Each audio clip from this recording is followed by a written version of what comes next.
Historical accounts from the early Islamic period suggest that the fear of ghoul predation on graves was practical, not merely symbolic. Cemetery guardians were employed not just to prevent human grave robbers, but to watch for signs of ghoul activity. Nah, kepercayaan tentang ghoul ini terus bertahan dan berkembang dalam berbagai cerita rakyat di wilayah Arab, bahkan sampai ke Afrika Utara. Kalau menurut Ahmed Arawi, di penelitian yang diterbitin di jurnal Cultural Analyst di University of California, dia bilang, setelah datangnya Islam, cerita-cerita tentang ghoul tuh masih terus berkembang loh, sampai banyak bermunculan riwayat-riwayat tentang ghoul, yang tapi nggak bisa dipastikan kebenarannya. Misalnya contohnya tuh ini.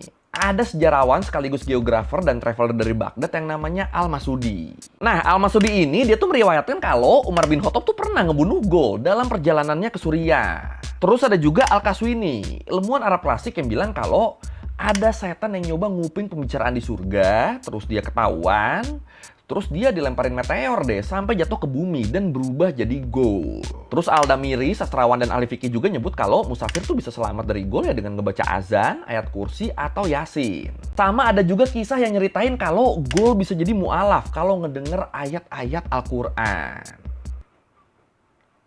Waduh. Nah, tapi yang harus kita ingat, kisah-kisah ini tuh nggak punya sanad yang kuat ya, nggak punya keabsahan yang kuat. Ya soalnya ghoulnya sendiri kan makhluk astral yang nggak nyata kan, yang bukan dari dunia kita.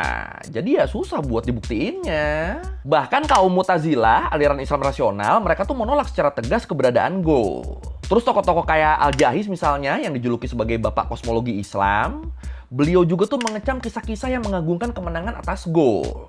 Beliau menganggap ini adalah bentuk kebohongan dan delusi. Menurut beliau, orang-orang yang bersaksi pernah ngelihat ghoul tuh itu tuh sebenarnya tuh lagi ngalamin halusinasi aja. Apalagi terus katanya, musafir yang lagi jalan sendirian di padang pasir, terutama di malam hari, itu mereka kan gampang banget ngalamin disorientasi, ketakutan sama halusinasi kan. Suara-suara hewan liar, gema angin, kegelapan, itu bisa banget ngebikin seseorang ngelihat hal-hal yang sebenarnya biasa aja jadi sesuatu yang menakutkan. Apalagi kalau udah diperkeruh sama sugesti tentang makhluk-makhluk yang menyeramkan kayak ghoul. Wah, itu disangkanya ada ghoul yang ngedeket kayak